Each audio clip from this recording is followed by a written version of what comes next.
Waters confirms he will not run the NASCAR Cup Series race at the Chicago Street Course, but is still working on a deal to race in NASCAR, and it seems like Chicagoland could be returning to NASCAR in 2026. What's going on, guys? It's Daniel, and welcome back to our video. We got some NASCAR and other motorsports stories discussed here today on the channel. Let's go ahead and just show them straight really quickly. We've only got one paint scheme to take a look at, and it's Tony Breidinger's 2025 Sunoco scheme that we'll see this weekend at Pocono. This is the first time in quite some time we see Sunoco sponsor a car in NASCAR's top three divisions. I think this truck looks fantastic. I think Tricon knocked this one out of the park. It looks solid. It looks fantastic. Looks really good. Looking forward to see this truck on the racetrack this weekend and Friday at Pocono. And now we're going to head on to the next story of today's episode as we're talking about Colgate. As Adam Stern had reported earlier today that Colgate would be doing a lot of ad readings and sponsorship during the NASCAR Cup Series race at Mexico City, and they'll be expected to sponsor them in more races throughout this year. Colgate was on Ryan Preece's car this weekend in Mexico City. That car, of course, qualified on the front row, and he did a really good job in this race and finished in 15th position. I think this is a really big deal that Colgate's coming in, of course, part of this stuff with the Kroger brand, and I think that's a big reason why the sponsorship has come into play and come into effect. I think nonetheless is a really huge deal to see something like this happen. I think it's a really exciting thing, and I do love the fact that they've gone ahead and bring more sponsorship in. I think this is really exciting, really awesome stuff. Pretty cool to see that they got sponsored, and it sounds like they'll be doing some more sponsorships with the team going forward, which I think is pretty cool. And now we're going to head on to the next story of today's episode as we're unfortunately taking this episode to a sour note. As it was sadly announced yesterday by Henderson Motorsports that co-owner of the team, Charlie Henderson, has unfortunately passed away. Charlie Henderson, like I just mentioned a second ago, had been owner of Henderson Motorsports, a team that has been in NASCAR since the early 1980s. They, of course, have had a lot of success in the NASCAR Craftsman Truck Series as they've won 2 or 3 races with Parker Kligerman, and they've had success in the Xfinity Series competition as well. My thoughts and condolences do go out to the Henderson family during this unfortunate time. This team, I believe, will still continue on at this particular moment, but I hope this team will get a victory for the end of the year. That'd be really cool. Nonetheless, a very sad day for the sport. Charlie, I believe, is around like 75 or 80. I'm not entirely sure, but sad day for the sport. Sad day to see that Charlie Henderson has unfortunately passed away after being someone who's been in the sport and has put a lot of passion into it for many years. My thoughts do go out to the Henderson family team and the Henderson Motorsports organization at this current moment in time.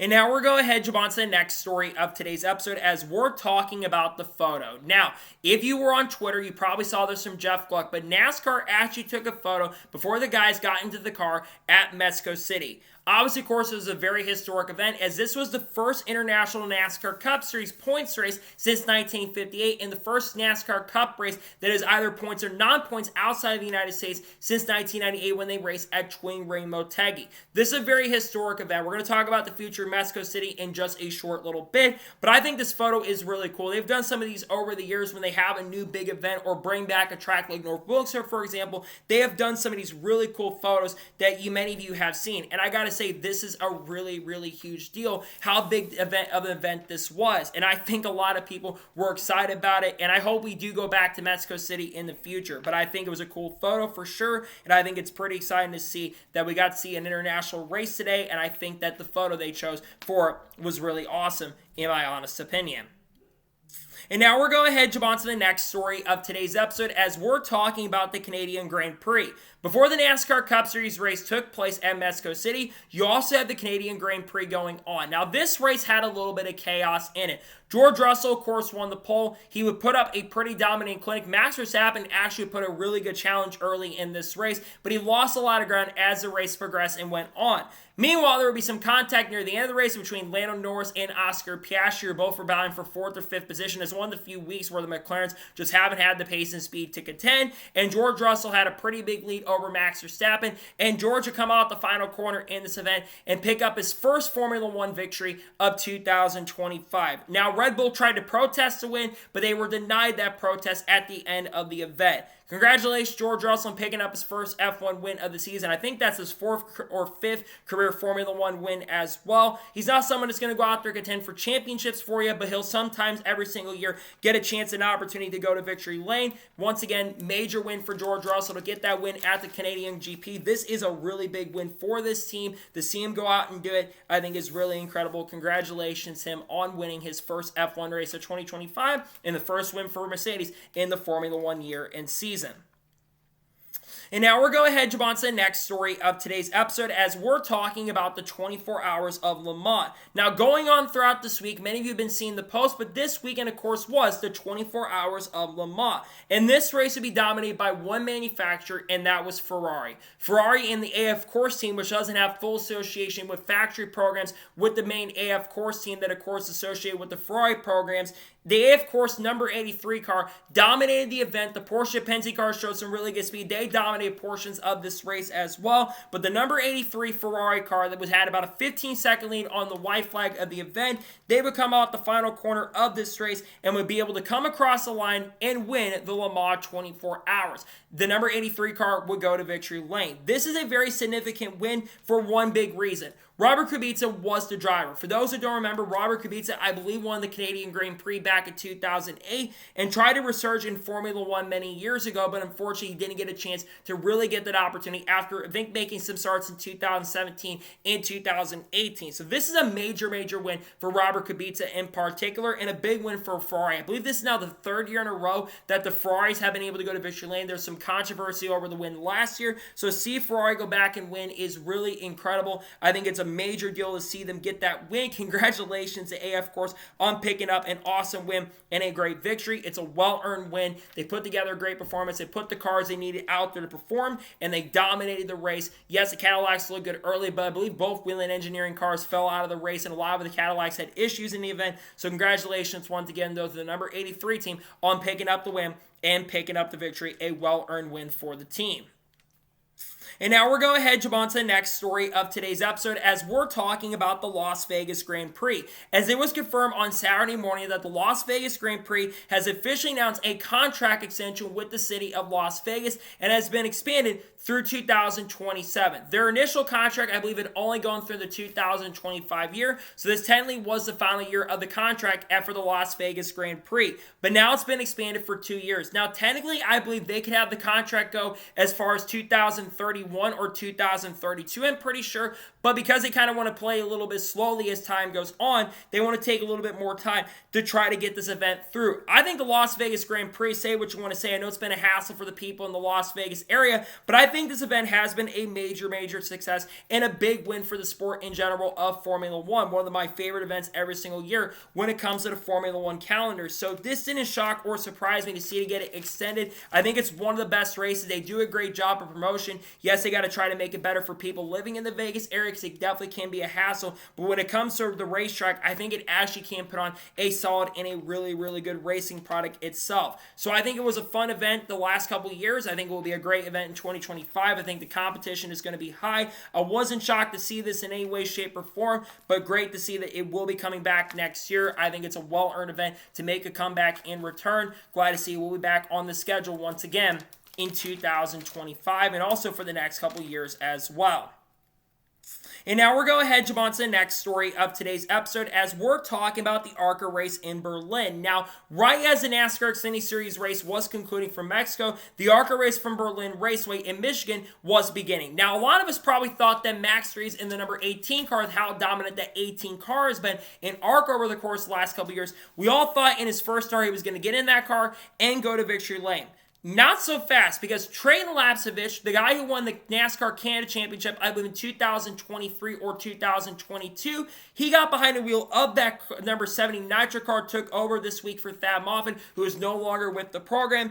Trayton Lapsevich took over the car, and he just flat out dominated the event. I believe he led either 198 or every single lap in this race, had a massive lead by the end, and Trayton Lapsevich will come off the corner in extremely dominant fashion and pick up his first career ARCA win and only his second or third career ARCA start. This is a huge deal for Trayton Lasovich. I have been very high on Trayton. I think Trayton Lasovich is one of the best drivers in motorsports currently at the moment. It blows my mind that this guy is not full-time in a series right now, whether it's NASCAR, whether it's the Truck or Xfinity, or even ARCA, or even Cars Tour for that matter. This is a guy that should be full-time. He apparently had a deal set to race this year, I think in ARCA, I'm pretty sure, but I think that deal fell through, and that's why he didn't get the chance and opportunity to race full-time this season. He's been trying to piece a deal together. I think if Nitro does go full-time, he will be the driver. He's been extremely good, and I think they found someone who could be a really good replacement driver for the program going forward. So congratulations to Trayton Lasovich on picking up a well-deserved and well-earned victory. He put together a great race and gets a well-earned and deserved win. Congratulations to him on picking it up. He absolutely earned this and got it done. Good to see Trayton Lasovich go to victory lane at Berlin yesterday. And now we're going ahead and jump on to the next story of today's episode as we're talking about the IndyCar race from Gateway. Now, as the NASCAR Cup Series race had concluded from Mexico, the IndyCar race, which actually had been pushed back a couple hours so people that are IndyCar fans could tune into the NASCAR race, were treated to a spectacular thriller of an event. Now, early in this race, it looked like it was going to be a dominant event by the Penske cars and David Malukas. David Malukas made a big move on willpower early in the event and got into the race lead. Meanwhile, Joseph Newgarden and Scott McLaughlin were also charging their way up the front. There'd be caution early for Devlin DeFrancesco, and then later in the event, the first Penske car would run into problems when Will Power would end up getting into the outside wall and falling out of the race with a ton of damage in the car. The race would continue on. Joseph Newgarden got by David Lucas early and had the race lead. And then the big one happened about halfway through the event. Joseph Newgarden was coming by Louis Foster trying to lap a couple cars. Louis Foster would end up getting to the outside wall. Louis would come back down the racetrack and clip Joseph Newgarden, and we'd see one of the scariest and most vicious tracks we have probably seen in the history of IndyCar. Luckily, Louis Foster and Joseph Newgarden were both okay. I don't know why it took so long for IndyCar control and race control to throw the yellow right there, because I do personally believe that the caution should have been thrown a lot sooner than they did it. I think it was a bad call to wait as long as they did, but luckily both drivers were okay. Then at this point, the main guys up front were Connor Daly, who made some really ballsy moves, and David Lucas was also losing a little bit of ground. I believe they got penalties off pit road. He and Scott McLaughlin dropped pretty far back, and Connor Daly, Pat O'Ward, guys like Christian Razman were really, really good. Then there'd be a caution that come out with around 60 laps ago when David Lucas got into the outside wall after pit stops were going on, and Scott Dixon would actually jump out front and be the race leader of this event. Well, Scott Dixon would have to come down pit road, and he lost a lot of track position because they had to fill up the car a little bit more. And we had a couple guys trying to stay on strategy, including Callum Ilott at the end, and I believe also Felix Rosenquist, but those guys came down pit road. Near the end of the race, Christian Razman and Pat O'Ward were really running down Kyle Kirkwood up front to get to the lead, but unfortunately they would run out of time as coming out the final corner, Kyle Kirkwood held up a hard-charging Pat O'Ward and Christian Razman to pick up his first ever oval win in his third IndyCar win of the season. A well-deserved win for Kyle Kirkwood, put together a great performance. Everyone has called him a street course merchant, but this is a really, really big win for Kyle. He absolutely earned this win, put together an amazing performance today. Good to see him win, and especially since Alex Bowman has only got one oval win at this point, of course that being this year. This is a major, major win. Congratulations to him on picking up a well-earned and well-deserved victory. He'll try to win the IndyCar Championship by the end of the year. Glad to see him get it done, and glad to see him pick up the win and go to victory lane. A well-earned and well-deserved victory for him this weekend in Gateway. An awesome and really great race as well. And now we're going ahead and jump on to the next story of today's episode as we're talking about the World Endurance Championship. It was announced over weekend that the 2026 World Endurance Championship schedule has been officially released and unveiled. The season is going to kick off at Qatar for the 18-12 kilometer race on March 28th. After that, the 6 hours of Imola will take place on April 19th. After that, the 6 hours of Spa will take place on May 9th. Then after that, the 24 hours of Le Mans will take place on June 13th through 14th. And then after that, you'll have the 6 hours of Sao Paulo on July 12th. Then you're going to have the 6 hours of Kota at September 6th. Then you're going to have the 6 hours of Fuji on September 27th. And then the final race will take place in Bahrain for the 8-hour event on November 7th. I don't believe there's any major changes to the schedule from 2024. Of course, some of the dates change because some of the dates move up a little bit. I think maybe the 24 hours of Le Mans kind of on the same normal day it's been for many, many years. That's the highlight event. But then, of course, you have some other big events like the 6 hours of Sao Paulo, course of 6 hours at COTA, which that's going to be a big deal. You don't have to race Indianapolis anymore. I thought maybe there would be a chance that Road America could end up on the schedule for the World Endurance Championship, and maybe IMSA doesn't lose it. Who knows at this point? But I think the World Endurance Championship schedule is a solid one, all things considered. There's definitely good things about it for sure. I do like the schedule itself, and I think there's some pretty solid things when you do look at the schedule for the World Endurance Championship in the 2026 year. And it should be an exciting year for racing, considering the World Endurance Championship has put on some bangers and some killer racing in recent years in the last couple seasons as well. And now we're going to jump on to the next story of today's episode as we're talking about Nolan Siegel. As it was announced and confirmed yesterday and reported by Nathan Brown that Nolan Siegel will be returning to Arrow McLaren in 2026 and will continue driving the number 6 car. It was also reported by Nathan Brown as well that both Christian Lundgaard and Pat O'Ward, who already has signed multi-year contracts with Arrow McLaren, but also both will return to the Arrow McLaren team and organization in 2026 as well. Now, Nolan Siegel has been way behind his teammates so far in 2025. He's been way off the pace at times. He's shown some flashes of brilliance throughout the season, but they're giving him another year and another chance because Tony Kanaan really does believe in Nolan Siegel. And do I think that Nolan Siegel has talent? Absolutely. There's no denying that. The guy has shown some flashes of brilliance over the last couple years. And we also remember this too. I believe Nolan Siegel's only like 19 or 20 years old at this point. So he's still a relatively young race car driver who is still getting his feet under the well. But at some point, at some particular, we've got to start seeing a lot of improvement because it shouldn't be every single time Christian Lundgaard and Pat O'Ward are up there contending for wins like Pat O'Ward did earlier tonight. And Christian Lundgaard did early in the event before he got a penalty. And Christian has shown a lot of good speed in qualifying as well. We got to see a little bit more from Nolan Siegel. I think he's got time to grow. But I think if he doesn't really step it up, especially going to 26, I think his future then is going to be really much in question. So I really hope he steps it up to the plate and continues to improve. But I think he's done a decent job at times with the team so far. But again, we got to see a little bit more improvement going forward so he can really step up to that next level and step it up to the plate. I think he's really talented, but I think it's been a struggle so far this year. So hopefully things can get a little bit better. Hopefully he can show a lot of that improvement that he's really looking for. I think he's got the talent to do it, but we got to see a little bit more improvement, and hopefully that improvement can really come from him very, very soon and in the not-so-distant future, because I think he's good. We'll see if he does get better as time goes on with the team going forward into the not-so-distant future. And now we're going to jump on to the next story of today's episode as we're talking about Shane Van Gisbergen. Now, Shane Van Gisbergen made some pretty important history in the NASCAR Cup Series race earlier today as he picked up his first win as a full-time driver in the NASCAR Cup Series, his second career NASCAR Cup Series win, and of course his fifth career all-time in all of NASCAR's top 3 divisions, as he does have 3 wins in the NASCAR Xfinity Series, all on road courses. But it was also reported by Trey Ryan, aka the NASCAR Insights account, that Shane Van Gisbergen is the first driver since 1960, when Marvin Porter did it, to win his first 2 NASCAR Cup Series races at inaugural racetracks. Of course, he won the inaugural race at the Chicago Street Course, and he also won the inaugural race at Mexico City as well. So a big deal for him to get that. But the other interesting fact, he won the NASCAR Cup Series race earlier tonight by 16.567 seconds. That is the largest margin of victory in a NASCAR Cup Series race since 2009 at Texas Motor Speedway during the fall event. That was when the fuel mileage race is going on back in 2009 at Texas Motor Speedway, and Kurt Busch was a driver who went to victory lane, as Kurt Busch had a really good season at that time.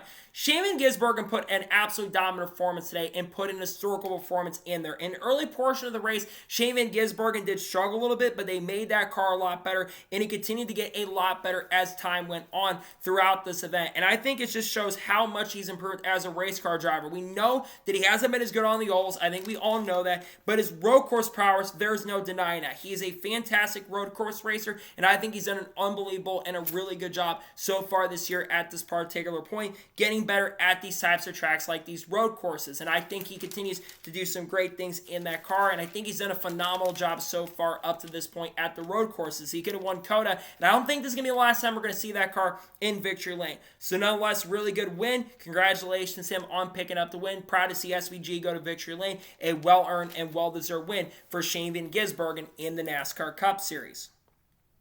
And now we're going ahead, jump on to the next story of today's episode as we're talking about Noah Gragson. Now, many of you probably saw this on social media and it was reported by Matt Weaver as well on Saturday. But Noah Gragson was actually helping out his team on Friday work on the backup car before the cars would get on track on Saturday. Now, Noah Gragson had unfortunately locked up the tires, I believe, going into turn number 4 and turn number 5, and would basically have the car wreck, I believe, into the infield wall, I'm pretty sure, get into the tire barrier, and I think got stuck in the tire barrier a little bit and got a lot of damage on the car. Now, Noah Gragson, I believe, but basically kind of said that if I basically wrecked the car, I need to go out there and help the team fix it. I think a lot of drivers should do that as well. I really do miss this part of NASCAR where a lot of drivers would work on the cars, and I think there are still a lot of drivers who do get paid to work in these cars and drive these race cars, but they don't always work on it. But now I think that's something I would definitely love to see come back a little bit more, because many years ago, I know times have changed because a lot of these guys get paid to drive, and some guys don't really know how to work on these cars, like Kyle Larson, for example, but Larson knows how to drive a race car and doesn't really have to worry about it because he's got a lot of really good people helping him out. But I think what Noah Gragson did here, honestly, was really huge and a really cool deal. And I think that helping out his team get the car back up and get it ready especially, I think that's a pretty huge deal to see that. So I love this kind of stuff. I love seeing drivers go and try to do these things. And we've seen some drivers in recent years try out to help their guys get a lot better, try to get these cars set up and ready to go. But I think it's still a pretty big deal to see him do something like this. I like seeing stuff like this in particular. And I definitely hope stuff like this continues in the future where more of these guys decide to kind of help work on getting these cars set up and ready and good to go and help fixing the cars, especially in particular. So I love this kind of stuff. I hope it happens going forward, and I think more drivers need to kind of help work on these cars because I think working on them can help them get better and maybe help make some of the adjustments like a lot of guys used to do back in the day, in my honest opinion.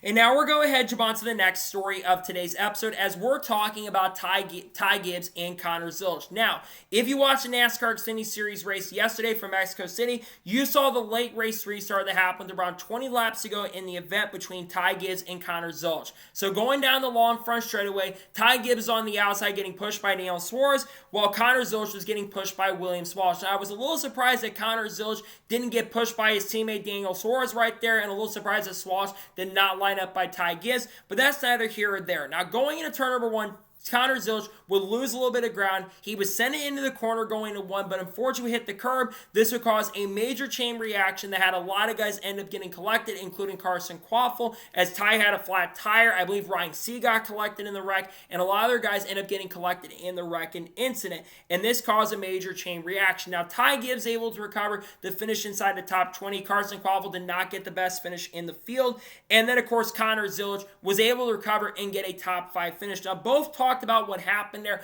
Ty Gibbs didn't seem to be really upset about what happened on the racetrack, but he said that he did get wrecked a little bit there, and he also knows that Connor Zilich did apologize for the incident that took place on the racetrack. Speaking of Connor Zilich, he did admit that he was at fault for the wreck and incident, and he says he does need to clean up stuff like this going forward.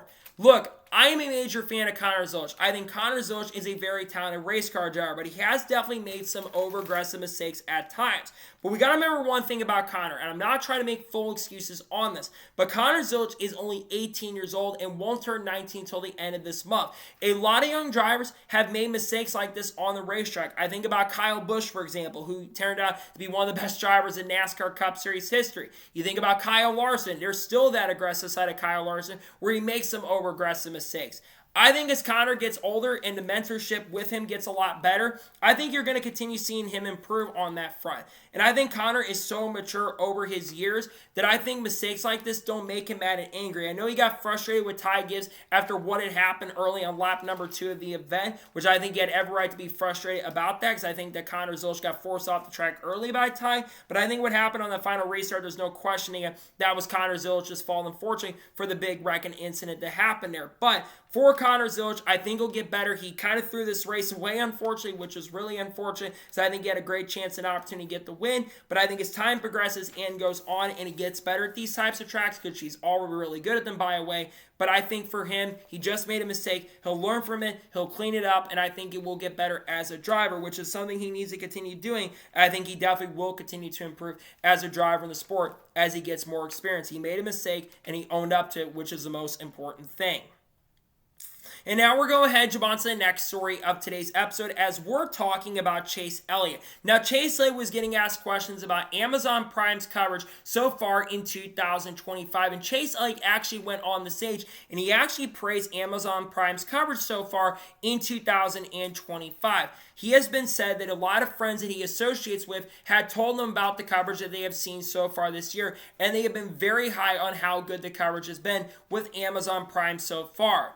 There have been a lot of people on social media that will go on and say, oh, I don't want to buy it because it's a streaming service. I don't want to buy it because I don't want to support a streaming service altogether. I don't want to buy it because it's $15 a month. But I've seen a lot of people also on social media on the other side of things who have been very, very excited about Amazon Prime's coverage so far this year. And I think the coverage in general so far has been really exciting and really, really good this year. I think it's been the best NASCAR coverage we have seen in a very long time. And I think Chase Elliott's absolutely right. You look at a lot of people who do have Amazon Prime and they're really enjoying it. I have been very high on Amazon Prime and they have definitely made some mistakes a little bit, but compared to like Fox, for example, and even the CW times like they have with their technical difficulties during practice, they are leagues above everybody else that is putting on broadcast currently at the moment right now. You've got hour-long post-race shows, you've got hour-long pre-race shows, you've got good cameras, you don't miss a single lap of green flag racing, which is so important nowadays. I think that's something that definitely needs to be talked about going into the future with coverage, is there needs to be more races and more of that kind of stuff shown. But at the end of the day, I think that the coverage for Prime has been exceptional. It's been fantastic. It's been really, really good. And in a nutshell, I think the Prime coverage has just been great. I've been a huge fan of it. It's been amazing. It's been great. It's looked good. The coverage, the quality of the cameras, everything is fantastic about it. And I think in a nutshell, I've been a major fan of it. I've loved it. And I definitely love seeing Prime's coverage because I think it's been fantastic so far, in my honest opinion. And now we're going ahead and jump on to the next story of today's episode as we're talking about Ryan Truex. Now, Ryan Truex, of course, filled in for Denny Hamlin this past weekend in the NASCAR Cup Series race at Mexico City. And despite the fact he had a lot of carnage throughout the race in the event, he scored a pretty solid top 25 finish in 23rd place, despite all the damage. He kind of talked about how he said that once he got on the rain tires, he actually said the car felt really good and it felt really strong throughout that portion of the race. He also was asked a question by Matt Weaver about what his future is going to be racing in NASCAR, and he kind of said that he doesn't know when his next race is going to be in NASCAR, whether it's the Cup Series, the Xfinity Series, or the Truck Series. Ryan Truex, of course, is currently the reserve driver for Joe Gibbs Racing. There was some talk he was going to make some starts in the Xfinity Series this year for Joe Gibbs Racing, since Mark Truex Jr. was supposed to make starts in that car. That, of course, has not happened at this particular moment in point. But I think despite that fact, Ryan Truex was coming in as a standby driver. I think today actually did a very solid job behind the wheel of that car. For someone who, in my opinion, is not the best road course racer, to get that somewhat of a good finish, I think that's really impressive, all things considered, for Ryan. And I really hope we see Ryan Truex back behind the wheel of more races, because Ryan Truex, in my opinion, deserves to be full-time racing Xfinity. In fact, I think he should be in that number 18 car over William Swalsh, honestly. And I get that he got a top 10 this week in the Xfinity Series race, but I do think that he should be full-time right now, because I think that Ryan Truex, if he gets a full-time opportunity in the sport, I think he's going to take that, and I think he's going to be extremely, extremely good. So I really hope in the near future we see him get some more starts in the sport. He absolutely should be racing a lot more than he is currently at the moment. He's way too good to not be full-time in the sport right now, and I really hope sooner rather than later we do get to see him have the chance and opportunity to be full-time racing in the sport. But I think he did a really, really phenomenal job considering all the circumstances. Not any of the wrecks were his fault. Unfortunately, outside of a couple spins, he made some mistakes, but he showed some good splashes in today, put on a really solid and a really good show in the NASCAR Cup Series race at Mexico City. And now we're going ahead and jump on to the next story of today's episode as we're talking about Daniel Suarez. Now, of course, one of the big storylines coming out of the NASCAR Xfinity Series race from this past weekend and from the whole weekend in general is Daniel Suarez being the big headliner. And Daniel Suarez absolutely delivered in the NASCAR Xfinity Series race as he was able to win the Xfinity Series race at Mexico City. This, of course, is the first time that Daniel Suarez has won a race in the NASCAR Xfinity Series since he won the championship race back in 2016. And, of course, this was the first time he's won a race in all the national divisions since he won the race at Atlanta in 2024. And a lot of people were talking about this win in general. I mean, a newspaper from Mexico City actually put a headline congratulating Daniel Suarez on picking up that win. Dale Jr. actually praised Daniel Suarez during his press conference as well, congratulating him on picking up that win, and talk about the relationship between both them, him and Trackhouse and Junior Motorsports working together very closely, and talk about all Suarez had to go through and all the pressure that Daniel Suarez had going into this weekend, which is true. Coming this weekend, Daniel Suarez had a ton of pressure going to weekend and needed to perform and delivered, and Suarez did that. And multiple drivers also congratulated him on picking up the win. Ricky Stenhouse Jr. congratulate him on picking up the win, and Bubba Wallace even also congratulated him as well on picking up the win, congratulating him on getting the win overall in general, and basically said he cried seeing Daniel Suarez pick up the win. The emotion from a lot of fans in that crowd, the people that were excited to see Daniel Suarez get that win, was honestly phenomenal to see. Daniel Suarez is someone that I've been very hard on, and we don't even know if he's going to be back in this car next year or not, but I think he did a very phenomenal job, and I think he's done a fantastic job at times being ambassador for this event, and what he's done for the Mexico in general has been really great to see. And I think that Daniel Suarez, despite what people say, he is a good race car driver. He's proven himself time and time again, and I think he absolutely earned this win. I get a couple guys in front of him had problems and issues like Christopher Bell having the engine issue, but he capitalized on it and delivered and got the win in Mexico City. So I was really excited about it. I got excited to see him go to victory lane. It was a very fun win for the world, and I think it was a very fun win for the race in general. So nonetheless, congratulations to him on picking up a well-deserved and well-earned win. He absolutely earned this win. He put together a great and strong performance. Congrats to see him and pick up the win and getting the victory in Mexico City. Again, a well-earned and well-deserved victory in NASCAR Xfinity Series competition and in this sport as well. And now we're going to jump on to the next story of today's episode as we're talking about Denny Hamlin. As it was confirmed on Friday afternoon, as expected, that Denny Hamlin will officially receive a playoff waiver and will retain the playoff points that he has received so far in 2025. Denny Hamlin, of course, did miss the NASCAR Cup Series race this past weekend at Mexico City. The reason is because of the birth of his son, who, of course, was born on Wednesday afternoon. Denny Hamlin decided not to make the trek out to this weekend's NASCAR Cup Series race in Mexico City to take care of his family during that time.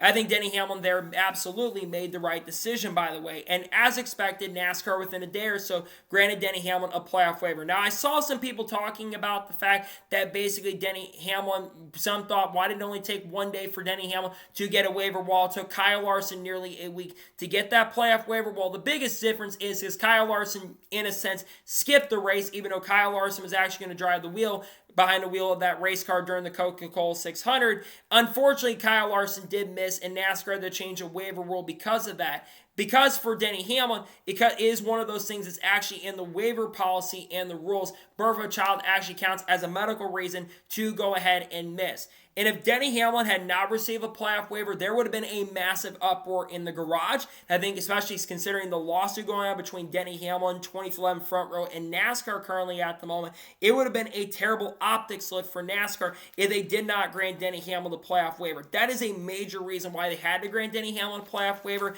and I'm glad to see that NASCAR was at least smart enough in this situation to go ahead and grant Denny Hamlin the playoff waiver as it should have been. If they didn't grant him the playoff waiver, it would have been a terrible look for NASCAR, and I think they made the right decision here. So good to see Denny Hamlin get the playoff waiver, and plus Denny Hamlin's had a great season, 3 wins so far this year. He's still inside the top 5 in points even after missing the race this weekend. He'll come back to Pocono. I think he's going to be a major factor to get that win in Pocono coming up really soon. I think it's going to be fun to see what he can do in that car this weekend. I think he's going to be strong. I think he's going to be a major threat. And I'm glad to see again that NASCAR made the right decision here to grant the playoff waiver, because it's really the only decision that they could make that would have been overall the best thing that they could have done for the sport. Good to see him go ahead and get that playoff waiver, as he should have gotten the playoff waiver like he absolutely should have. And now we're going to jump on to the next story of today's episode as we're talking about Kurt Busch. Now, many people have been wondering where Kurt Busch has been in regards to working with 2311 Racing, because there's been a lot of people talking about whether Kurt Busch is still involved in some way, shape, or form with 2311 Racing. Well, it was confirmed in a photo from Bubba Wallace, and the fact that Kurt Busch has been posting a lot of stuff from being at 2311 Racing and being associated with the Monster Energy group down there in Mexico City. It was confirmed that Kurt Busch is still working at at 24M Racing and helping the team overall in general. This is really cool to see that Kurt Busch is still involved in the sport. Obviously, there was some stuff that happened off the racetrack throughout last year where he couldn't really be involved with 24M Racing because of that. And we've seen a lot of posts from him where he's not always at the racetrack with the team as he's trying to spend a lot of life with personal stuff that is happening currently at the moment for Kurt. I'm glad to see, though, that he is still working over at 24M Racing. Now, there's always a question about whether he could get back behind the wheel of a car at 24M Racing in a nutshell. I think a lot of us would absolutely love to see him get the chance and opportunity to get back behind the wheel of the race car. I just don't know if that will ever happen at this particular moment in point, because Kurt Busch has had a fantastic career in this sport, and I think he's done a lot of great things in this sport in a nutshell, for that matter, and I think he absolutely earned the right to get into the NASCAR Hall of Fame. But the most important point here is the fact he's back behind, well, not back racing, but it's the important point here is the fact that he is still working over 24M Racing, trying to help the team get better and show a lot of progress in the sport. I think he's done a fantastic job doing things like that in recent years, where he's, been with 2411. He's been someone in recent years who's been a great ambassador for the 2411 Racing team and organization. He's done some good stuff helping on that front, and I think nonetheless it was pretty cool to see that he was there to help out the program still and be there as a supportive person for the organization and team. Really good stuff in my honest opinion. And now we're going to jump on to the next story of today's episode as we're talking about international expansion. Now, we're going to talk about the future of Mexico City here in just a short little bit, whether NASCAR could come back in the not-so-distant future. But there's a lot of people that are talking about the future, maybe doing more races outside of the United States in the not-so-distant future. And one person who's very much in support of international expansion in NASCAR is Shane Van Gisbergen, who of course won the NASCAR Cup Series race at Mexico City. And Shane Van Gisbergen also is very biased around this as well because he's from New Zealand, but he says he wants to see a race in the future in New Zealand, in NASCAR, and also potentially in Australia as well. I think it'd be a really huge deal if NASCAR did go to New Zealand. Now, I know they have some dirt tracks out in New Zealand, I'm pretty sure, but I don't remember if they do have like an oval track out there. I know they've got some road course out in the New Zealand country as well, but also Australia. They've had the race, I think, at Calder Park back in 1988. Of course, NASCAR raced there and did some Australian races out there, had an international racing series with Australia in the late 1980s as well. Of course, now they have the V8 Supercar series that is going on at this particular moment, but I absolutely think it'd be a really awesome deal if we could get some international expansion and some international flair in the sport. We've seen the success in Mexico. We've seen success in Montreal. Of course, there is some talk and conversation next year that we could be going to Mexico City for the 2026 year, maybe with the Xfinity Series and the Truck Series, and we could see a Cup race there as early as 2027 at Montreal, which NASCAR almost had a Cup Series race there back in 2013, which they wanted to have that during the Canadian GP weekend, but of course, that did not end up happening. But I absolutely agree that we need to have international expansion in the sport, and I really hope in the near future we can get that. So I think that if it happens, it'd be really, really great. And I think it'd be really good for the sport. There's a lot of fans that are outside the U.S. NASCAR is looking to go international and global very, very soon. I think there will be a lot of that happening very, very soon. And I think it will, with more people open up to it and more people open to international racing in a nutshell.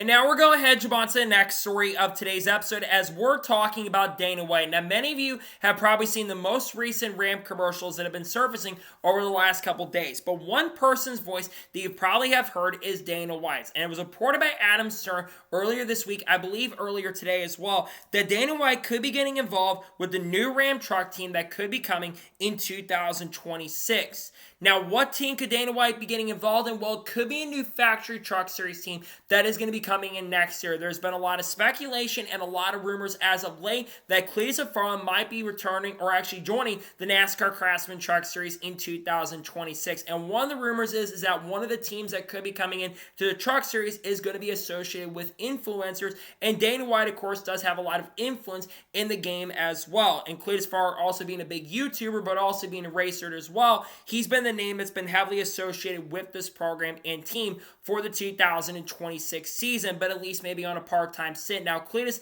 has multiple times, I believe, denied this rumor on his social media, at least at the time, but it seems like those discussions are going on currently at this moment. We've heard a lot of names associated with these programs. GMS Racing has been one of the teams that's been rumored. Nice Motorsports has also been a name according to the team over there, and Adam Stern reporting this as well.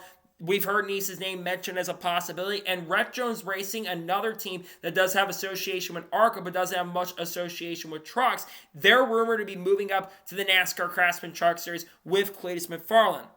We have not had a formal announcement at this current moment in time, but the fact that we continue hearing a lot of talk and a lot of rumors and rumblings about it tells you there's a very likely chance and a very strong possibility like something like this is going to go and happen, where we're going to see Dana White maybe be someone that does get involved with this program in some way, shape, or form, and something big like this could end up happening. So I'm very excited nonetheless to see what the future of the Dodge and the Ram program is going to be. Obviously, there is also a ton of talk currently at the moment that you are going to see maybe in some way, shape, or form a different kind of group and different programs coming in, which I think is definitely something very interesting to look at as well on that front and on that aspect. But it's kind of crazy that Dana White might be getting involved. Of course, First Form, which does have association with Dana White as well. They're sponsoring William Byron, so it seems like Dana White is getting involved in the sport in some way, shape, or form. It's definitely interesting, and it's definitely something to watch out for as time progresses and goes on as we get through the rest of the silly season for the Truck Series.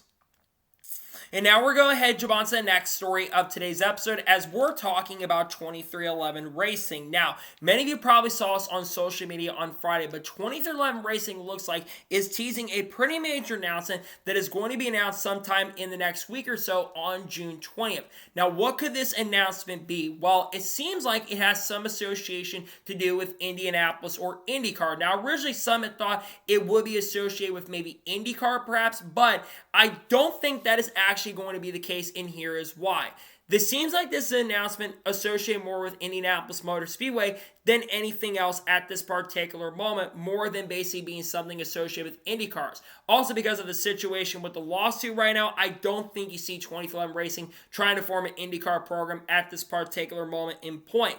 I think this announcement has more association with the Cup Series at Indianapolis. My theory right now is that this is going to be something, maybe a sponsorship deal for 2311 Racing, or my other theory is that they are going to be fielding another car in the Brickyard 400, and we're going to see 4 cars for 2311 Racing out on the racetrack. Obviously, they've got 3 full-time cars, Riley Herbst, Bubba Wallace, and Tyler Reddick driving those said cars in this season. The big question is, if they do actually run a 4th car, who would they get behind the wheel to drive that car? Well, everyone probably associate Corey Heim with that, considering Corey Heim is going to run the Chicago Street Course in a couple weeks from now. And Corey Heim, I also believe, is going to be making a couple more starts before the end of this year with 2311 Racing. So I think he'd be the most likely option. I mean, if they want to bring Kurt Busch out of retirement, maybe Kurt Busch could be that said driver. But I think it's either likely going to be Corey Heim. It could be someone that we don't know at this point.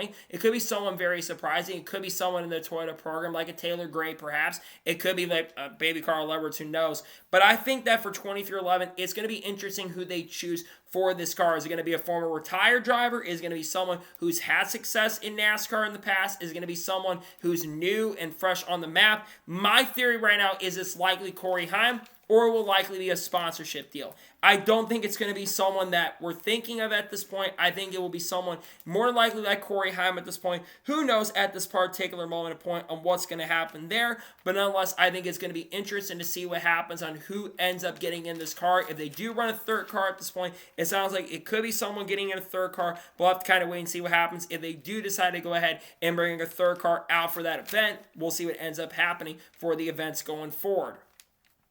And now we're going ahead to on to the next story of today's episode as we're talking about Carson Hocevar. Now, we've got 2 Carson Hocevar stories we're going to be combining in the same episode. But let's first talk about Ricky Stenhouse Jr. and Carson Hocevar. Now, these two already have had a little bit of beef and feud going back to a couple weeks ago at Nashville Super Speedway. Going into, I believe, lap 10 of stage number 2, I believe it was, Carson Hocevar was being a little bit too impatient, being way too over-aggressive, and he got into Ricky Stenhouse Jr. and spun him out into the outside wall. This brought out a caution. Ricky Stenhouse Jr. was justifiably not very happy with Carson Hocevar for the incident out on the racetrack. They both had talked about it, though, after the race had concluded, or a couple days after the incident had happened. He texted, apparently Carson had texted Ricky about the situation and incident, and Ricky had apparently told Carson that a lot of people basically told him that you should just go ahead and wreck him at this point because he's not going to learn a lesson, or you should just do what he did to Kyle Busch, where he beat Kyle Busch at North Wilkesboro. No pun intended. Well, they both collided once again during the NASCAR Cup Series race this past weekend, as of course Carson Hocevar, who was a lap down at this point, struggling throughout the race, he ended up turning Ricky Stenhouse Jr., who was actually having a pretty decent day, and spun him out into turn 11 of the area going into the stadium section, where he spun out right there. After the race had concluded, Carson Hocevar got a mouth word from Ricky Stenhouse Jr. as Stenhouse was justifiably very angry about the incident, and Stenhouse basically told him, I am going to beat your ass once we get back to the States, because he doesn't really know what the rules are and how the government works when it comes to fighting and stuff in Mexico. He doesn't really know how that works. But for Stenhouse, I think this is absolutely justified to be upset, because it's now 2 times where we've seen Carson Hocevar make mistakes like this, where Carson has taken Ricky Stenhouse Jr. out of decent finishes. And it's not like Carson was on the lead lap like what happened in National, where he was able to finish second. No, Carson was a lap down at this point and nearly caused a caution at that particular moment as well. That probably did not need to happen. To me, for Carson, he's just got to clean up some of the mistakes like this, because we all can see it. Carson Hocevar is extremely talented and extremely gifted, but there's times where Carson Hocevar just doesn't make the right decisions out there, and it causes a lot of chaos that does not need to happen. So I think he's really, really good, though, but he's got Ricky Stenhouse Jr. angry with him once again, and I think this is going to be another topic and conversation, and I think the next time it happens, in the next race it happens, you are going to see Carson Hocevar get his ass beat by somebody, because I think at some point someone does need to have it happen when they make mistakes like this, it seems like, on a week-by-week basis. And now to the other side of this story, let's talk about some of the stuff that happened on Twitch. So many of you have probably seen a clip that has surfaced of Carson Hocevar talking about Mexico City, and he had maybe some not-so-friendly comments that I'm not fully going to mention here.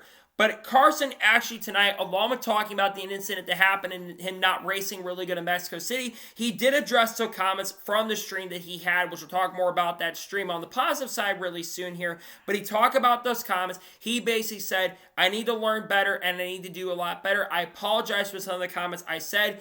I basically said some things because I've never been to this area, and I'm someone from Portage, Michigan, has not really been here to Mexico City that much. He apologized to the people and said after spending a couple days, he doesn't have anything negative to say. He has a lot of positive things to say about the situation. The comments that Carson made, probably not the smartest things to say. I get that Carson is someone who has a really good personality for the sport, right? And I think he brings a lot to the table for the sport in a nutshell. But there's also some times where there's some things you probably just shouldn't say. If you don't really know much, there's probably things you shouldn't say. Now, do I think NASCAR is going to take action? I really hope they don't for this. I think that'd be a little bit overkill. If Spires does anything about this, maybe tells them not to stream anymore, that might be the safest thing they could do at this point, at least for the foreseeable future. Don't probably stream at this point, even though I think his streams have been really fun to watch. Maybe they take away those streaming privileges from him at this moment, even though they got a team that's currently competing in the esports side of things. Maybe they do that, but I think if NASCAR takes action over this, I don't want to see them do something like they did with Noah Gragson. I think NASCAR went overkill by suspending Noah Gragson indefinitely. Maybe sensitivity training comes in for Carson for what he said, but there was a lot of people this week who were saying not some of the nicest things, and Carson at least came in and apologized for what happened, which I respect him for that. I get that we all want Carson to be unfiltered, but sometimes, especially in a week when you're going somewhere, you probably shouldn't say that, especially when a lot of people are on social media as well looking at things like this. I'm glad he kind of addressed it. I know there's some people defending Carson for this, but I think for Carson, he's got to clean up some of the things like this overall, but I think Carson also brings a lot to the sport, and he does in general bring a lot to the table, so I hope he doesn't get in much trouble outside of that. I just think he needs to clean this stuff up and be better about certain things like this, in my honest opinion. And now we're going to jump on to the next story of today's episode as we're talking about Mexico City. Now, of course, this past weekend, we had the NASCAR Cup Series race at Mexico City, and it was very much a pretty big success in general. The crowd was very much into the event, and they were very, very excited about what was happening in the city of Mexico at the Autodromo Hermanos Rodriguez. The crowd looked really, really good, and the racing in general was really, really fun. We had 2 historic winners with Daniel Suarez winning the Xfinity Series race and Shane Van Gisbergen winning the NASCAR Cup race. The first time that we have seen since 2010 where we had 2 drivers not from the United States winning races. Marcus Ambrose winning the Xfinity race, and Juan Montoya winning the NASCAR Cup race at Watkins Glen in August of that year. And NASCAR talked a little bit about what the future could look like for them racing in Mexico once again. They said they would definitely love to be back in Mexico City in 2026, and they do want to be back at Mexico City in the future. And they definitely hope to be back here very, very soon, racing in Mexico in the near future. Now, obviously, there is a lot of rumors going around at the moment that IndyCar might be headed to Mexico City for the 2026 year, and NASCAR may take a year off from racing in Mexico City to give IndyCar a chance and opportunity to race and maybe come back in 2027. There's also been a lot of talk about going up to Canada next year for the Xfinity Series and the Truck Series for 2026. There's also talk they might be going to Canada for the Cup Series at Circuit Gilles Villeneuve as early as 2026 as well. But I think NASCAR needs to come back here. I was not skeptical of this event. I was really excited about this event. And in a nutshell, I think this event really brought a lot to the table for NASCAR. And I think a lot of fans, especially for Mexico, who haven't really gotten the chance and opportunity to go and see a race like this, they got the chance and opportunity to go and see their favorite drivers compete and race an event like this. And they got to see other drivers from Mexico get opportunities to race in Xfinity like Ruben Ravello. And we almost had an opportunity of seeing Ruben Garcia race for Legacy Motor Club, but that deal unfortunately fell through. But I think for Mexico City, this event was a really, really huge deal in a nutshell, and a lot of people tuned in. And I know there's a lot of people that want to see more international races, and I really hope we get to see more international races in the not-so-distant future, because I think international growth is very, very important. You need to have races like this across the world, and I know NASCAR is talking about going to Le Mans. They're also talking about going to Saudi Arabia as well for that one new circuit, the Jeddah circuit, that's coming in like 2030, that's going to have like above the sky thing like a Mario Kart track, for example. They're talking about that currently at the moment. But in a nutshell, I absolutely do hope we do get to see a chance and opportunity for NASCAR to go to more international tracks in the not-so-distant future. I think it needs to happen where we do go to more international races, and I really hope we come back to Mexico City because there was so much energy. The crowd was enthusiastic. The crowd was excited. They were amazed by what was going on, and everyone was just getting into it, especially when Suarez won. Everyone was getting excited about it. I really hope we come back to Mexico City next year. If it doesn't happen, though, I hope it doesn't happen in 2027 because the track deserves another day and another race on the schedule. In my honest opinion, sad we stopped going back to this race after 2008 in Xfinity competition especially. And now we're going ahead and jump on to the first of two major stories in today's episode as we're talking about Cam Waters. As Cam Waters did confirm in the last couple of days that he will not be running the NASCAR Cup Series race at the Chicago Street Course. Cam Waters have been working on a deal to drive, I believe, a fourth RFK racing car, maybe like the 62 or 63 or something like that, or potentially the number 15 car for Rick Ware Racing at the Chicago Street Course. We all, of course, know Will Brown is going to be driving a fourth Colgate racing or third Colgate racing car, the number 13 car for Colgate Racing that we saw Shane Van Gisbergen drive at the Charlotte Roval last year.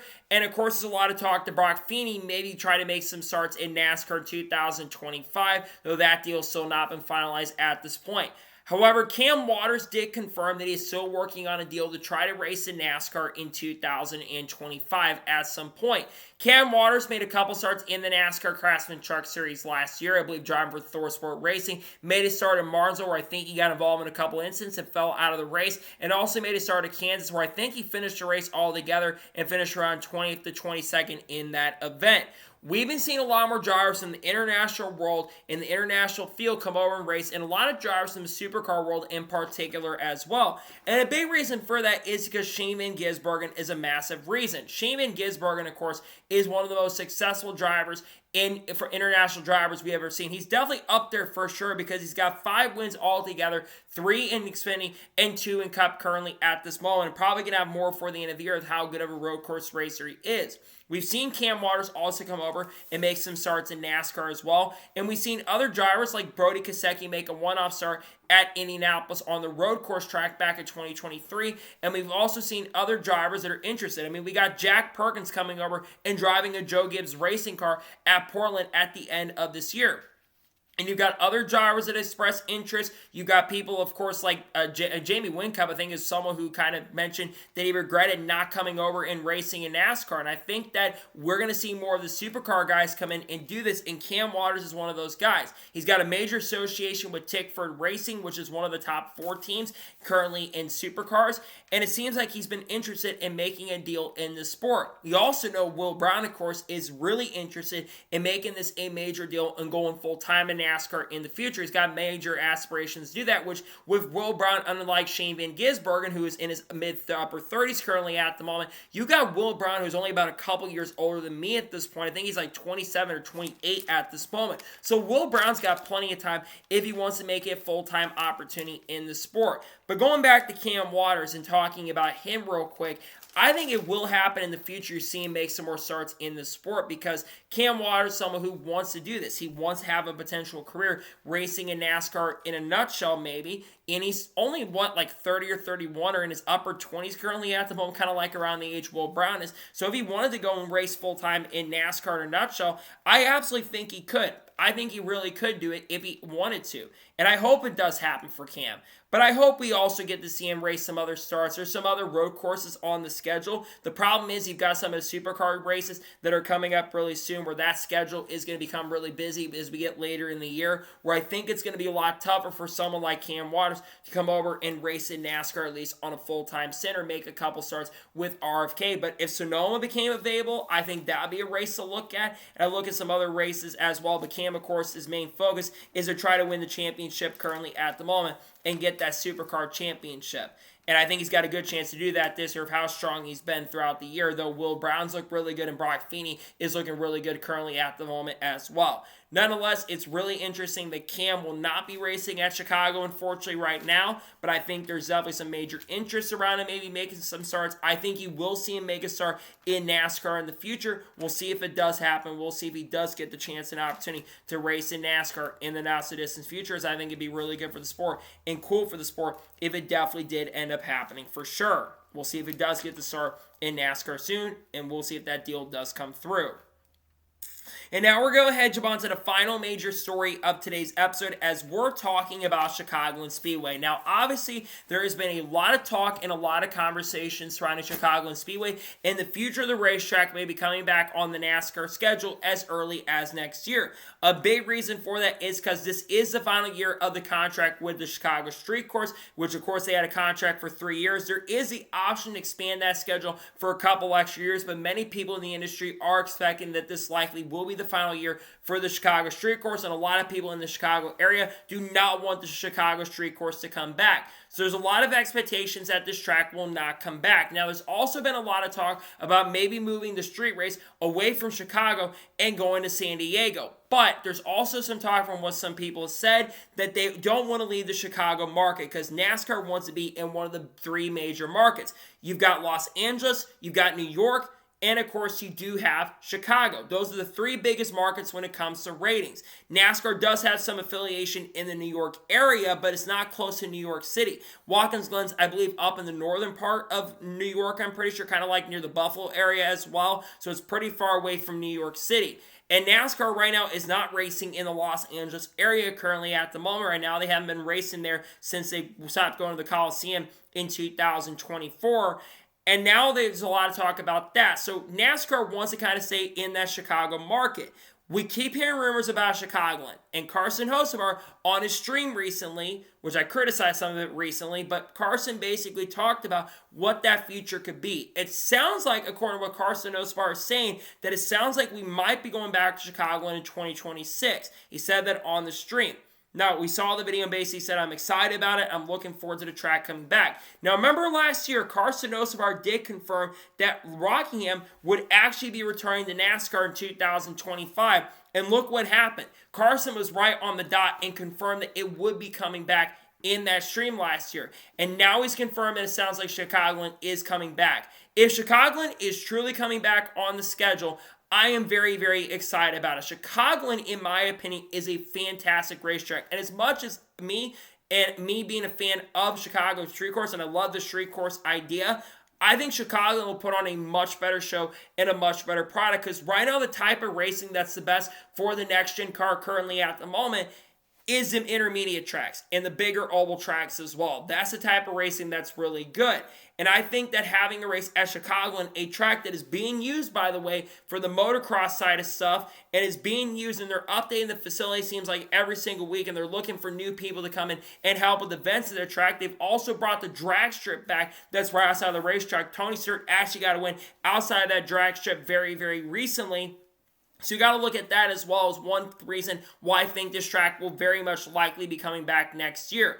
And I think this track deserves to be on the schedule. I think we'll put on a really, really good show. And I think, especially because the next-gen car put on a great show at these types of tracks, but you think about other years as well. 2019, the 550 package. You know that package that was really bad from 2019 to 2021? Yeah, that race at Chicagoland was really good in 2021, but they stopped going in 2020 because of the cover restrictions that were taking place in Illinois at the time.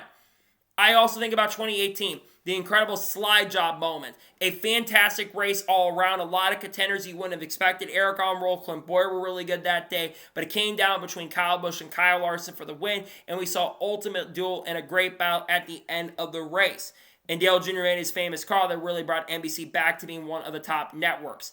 I think the Chicagoland is a great racetrack. I think it's a great thing that will be very, very good for the sport if it does truly end up coming back. But we keep hearing more about this. We keep hearing reports. Jordan Bianchi's reported on it. Jeff Gluck's kind of talked about it. And we keep hearing more and more people bringing this up. As more information continues to come out, we are going to be covering this story. But I absolutely want to see Chicagoland back on the schedule next year. The racing product will be fantastic and really, really good. And I think the fact that Carson talked about it tells you there's a very good chance that it's coming back. So nonetheless, very excited to see something like this likely coming back. Carson saying it is pretty cool. Sounds like we're going to be going back to the track, which I think is really exciting and really fun. Looking forward to seeing the racetrack maybe likely make a comeback for the 2026 year on the NASCAR schedule. Pretty awesome and exciting.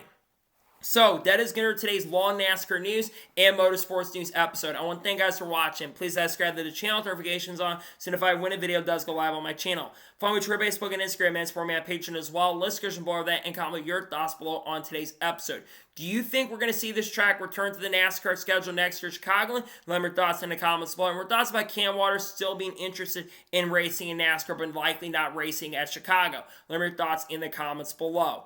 If any major news breaks later today, we'll discuss it live on the channel. If not, the next time you're going to see me is Tuesday, where we'll be doing a silly season update on the channel, talk about all the silly season news in recent weeks, I should say. And then, of course, on Wednesday, we're going to have the NASCAR news video. We're going to have maybe the Truck Series and the Xfinity Series race picks as well. And on Thursday, we're going to have Cup race picks for Pocono along with the paint scheme video. And then Friday, we'll have the truck review and a NASCAR news video as well. And then on Saturday and Sunday, we have reactions to the race at Pocono. And then, of course, which is the final race for Amazon, we go to TNT next, which is going to be exciting as we'll head to Atlanta in a couple weeks from now and go to Line Rock as well. We got content coming up. People like Haley Deegan, Shane Van Gisbergen, Carlos, Kurt Busch, Kyle Busch, Bubba Wallace, Ross Chastain, Cletus LaFarge, Dodge, Carson Koffel, Sam Ayers, Sheldon Creed, Connor Zilich, Junior Motorsports, all the good stuff we talk about on the channel in the coming days and weeks. So anyways, like I said, I want to thank you guys for watching today's episode, and I'll see you guys next time for more great, awesome NASCAR content and other motorsports content on the channel like this. Take care, buddy.